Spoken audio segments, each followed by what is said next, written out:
Let's talk Gmail today.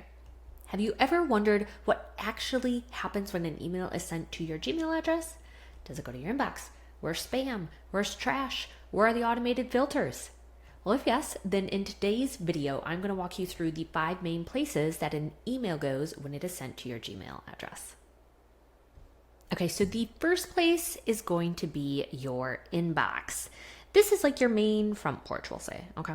So most emails land here unless something tells Gmail otherwise.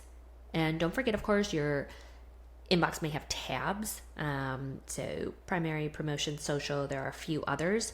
These are just visual filters, but they can trip people up. So these tabs are still considered your inbox. Again, they're just visually filtering your inbox. So place number 1, your front porch, your inbox. Okay, and place number 2 is going to be your spam. I actually don't have anything in my spam. Wow, that's crazy.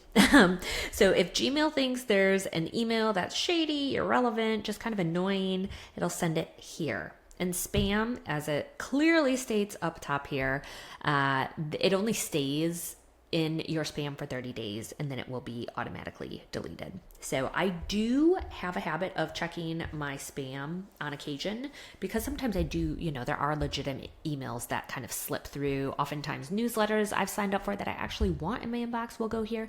So it is important to make it a habit just to check your spam every now and then. Okay, so place number 1, your front porch, your inbox. Place number 2, spam, where Gmail will automatically filter incoming email in here if it thinks it's, nothing worth seeing. The third place is going to be trash. And in your trash, similar to your spam, this is where emails will automatically be deleted after 30 days.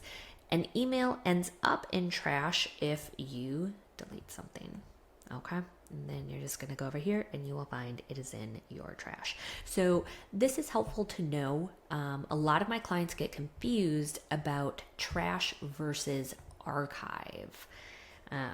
So when you delete something, it will disappear from your Gmail platform forever after 30 days, okay? All right. Inbox, our spam, which is in our drop down here, our trash, and the fourth place are going to be labels or filters over on the side here. So these are custom labels that I've built out previously. Airplane tickets, fun videos, receipts, etc., etc. And you can set up automatic filters for specific emails to be sent directly through here. And you can even have it set up so that they skip the inbox entirely and you don't even see it hit the inbox, right? It'll just have that specific label, whichever one you choose applied to it. You can create the filter. So any emails with that specific address coming into your Gmail platform will skip the inbox and be sent to a label or a filter. Okay, and the fifth place that an email can end up is your all mail or archive. So when you archive this email, it's going to move in to your all mail over here, right? And you can find it anytime using search or going through and browsing through your labels as well. So this is, you can think of all mail as sort of if your inbox is your front porch, your all mail is your basement.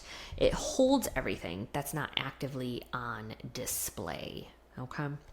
So this is a great area to consider when decluttering. I have lots of videos on how to use all mail to declutter and organize your inbox. You can check those out on my channel.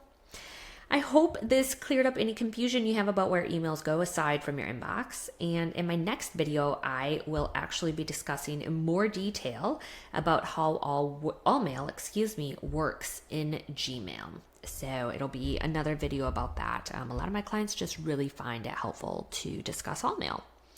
And just remember, your Gmail is a tool. When you understand how it flows, you get to have more calmness and clarity and feel more in control with your digital life, which is why you're watching this video likely in the first place. All right, as always, happy organizing, my friend, and I hope you have a wonderful rest of your day.